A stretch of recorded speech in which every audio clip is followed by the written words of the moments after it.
The current president of OPIM is a woman named Obtilia Eugenia Manuel, and she's also been the victim of numerous threats. They've increased since her election to the position of president in January of 2009, and they've included threats to her life. She's been forced to leave her home in Guerrero, and she only travels to the region when she's accompanied by foreign human rights observers. After Raul and Manuel disappeared in March 2009, she received text messages indicating that she would be next. The individuals who threatened her have been variously linked to a local boss called the cacique and members of the armed forces. When we met with Obtilia, our meeting was observed by state authorities in Ayutla. It's unclear whether the authorities were police or military. They asked us if we had a permit for the meeting, which is not actually required by law, and present was one of the group's lawyers from Tlatelolco Human Rights Center, and he was very visibly upset by this. After we left, Obtilia received a further written death threat in March of 2010, and this was in relation to her support of the cases of Inez and Valentina in their cases before the Inter-American Court, where she acts as a translator. And it read in part, "When we want you, we can get you. Don't believe you're made of iron, bullets still go through."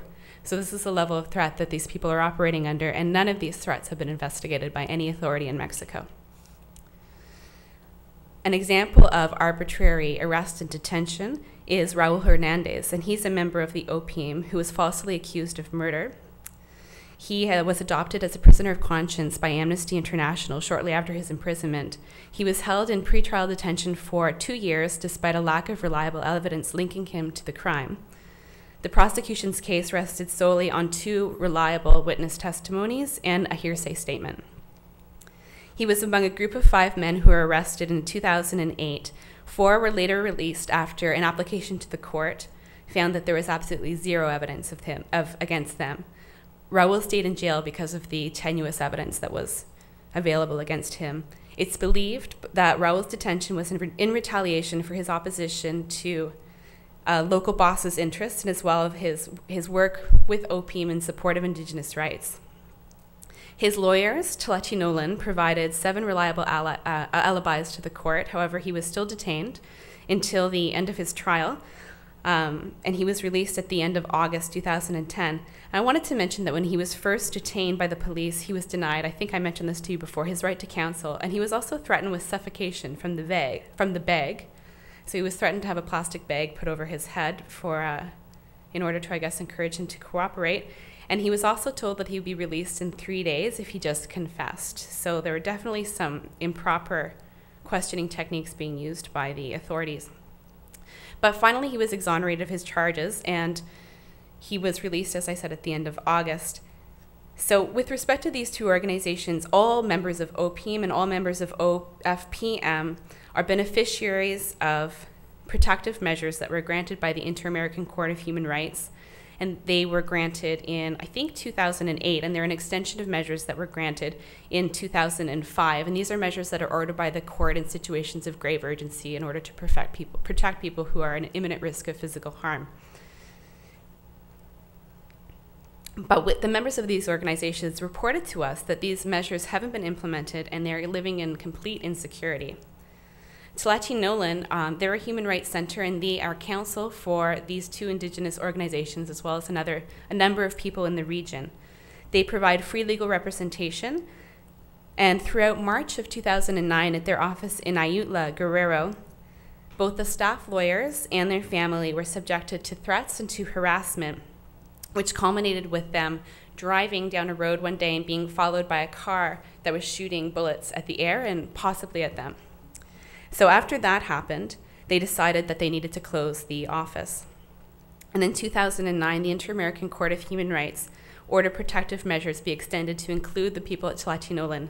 So now those measures that I just mentioned protect 107 different people in Mexico and their families in Guerrero, including everybody at Tlatelolco. All of these threats have been reported to the authorities, and none of them have been investigated. In November of 2009, the director of Tlatelolco, Abel Barrera, made a complaint to the state attorney general regarding intimidation from a member of the armed forces. He was basically surveilling him and taking pictures of him as he was entering his office and entering his home and leaving his home, and also taking a lot of notes and asking people about details about his comings and going. Abel is very concerned that this surveillance is related to his work defending indigenous peoples. Recently, with respect to these three organizations, an OPFM member named Alvaro Ramirez Concepcion was shot and wounded by a group of 8 men. That was on August the 30th. The roads out of the village were blocked, so he wasn't able to reach a hospital until his neighbors had cleared the way.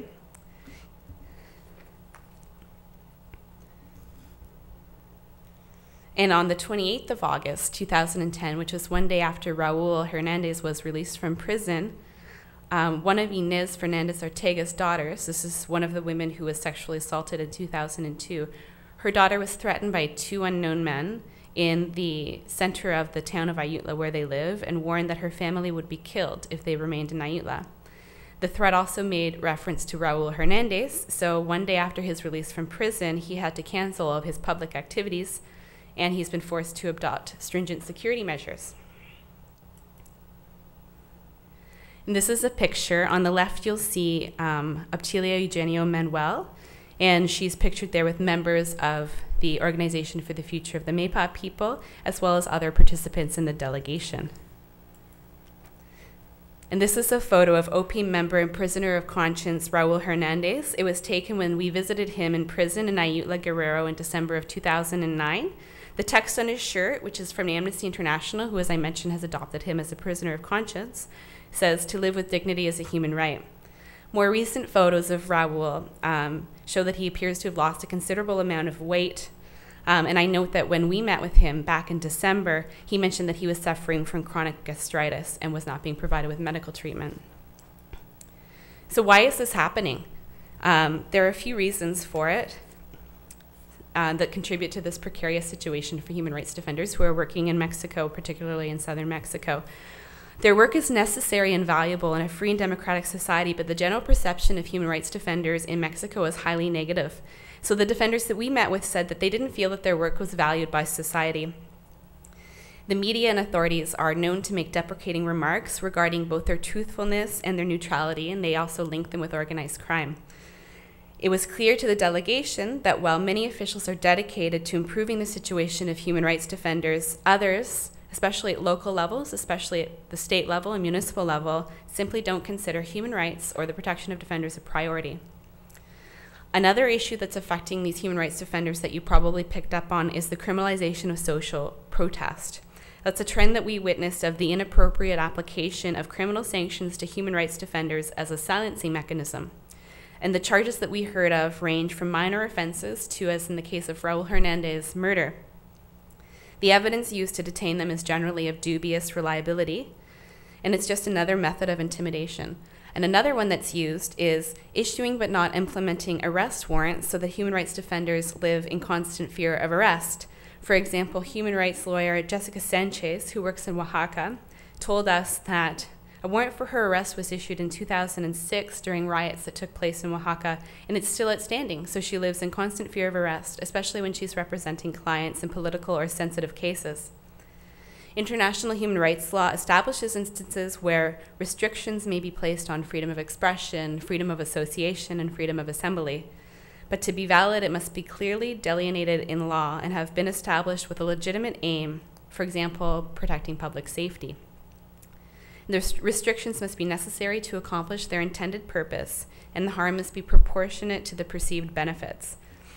We found that peaceful human rights advocacy does not justify these kind of restrictions, and Mexico's practices in this area are simply not consistent with their human rights obligations.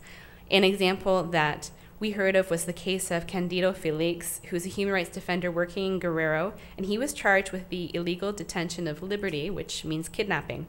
And the evidence that was used against him in support of this charge was a photograph of him at a meeting with some government officials. So he was charged with kidnapping those government officials. You can read a bit more about his case in an Amnesty International report that was published last year that's very good about human rights defenders in Mexico. So the human rights defenders who are charged in this manner are generally released, but the process can take years. As Raul's case took over 2 years, and we heard of cases where people were detained for as long as 4 years. Our concern is that most of these people come from marginalized populations, and that this can this exacerbates the effect of their charges because they can't afford legal representation. And also, the threat of criminal prosecution acts to chill the work of human rights defenders and can derail the work of an entire organization because they're forced to concentrate their scarce resources on defending their members who are falsely accused of crime instead of engaging in their human rights work. Another issue that Mexican human rights defenders face with alarming regularity in Guerrero and Oaxaca is attacks and harassment. So Mexico is responsible at law for attacks that are committed by authorities, but they're also responsible for investigating all threats and abuses, even if those aren't committed by the authorities. And it has failed to do that. A 2009 report by the Office of the UN High Commissioner for Human Rights in Mexico found that of 127 alleged attacks against defenders from January 2006 to May the 20th, 2009, only 2 of these attacks resulted in prosecution, so that's an impunity rate of 98%.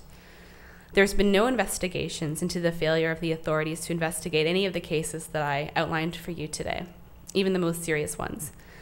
And we found that there's a troubling dichotomy between the actions of Mexican prosecutors in investigating threats to human rights defenders, meaning they don't, and the prosecution of these defenders for trivial purposes. The difference indicates systemic and serious faults in the Mexican justice system.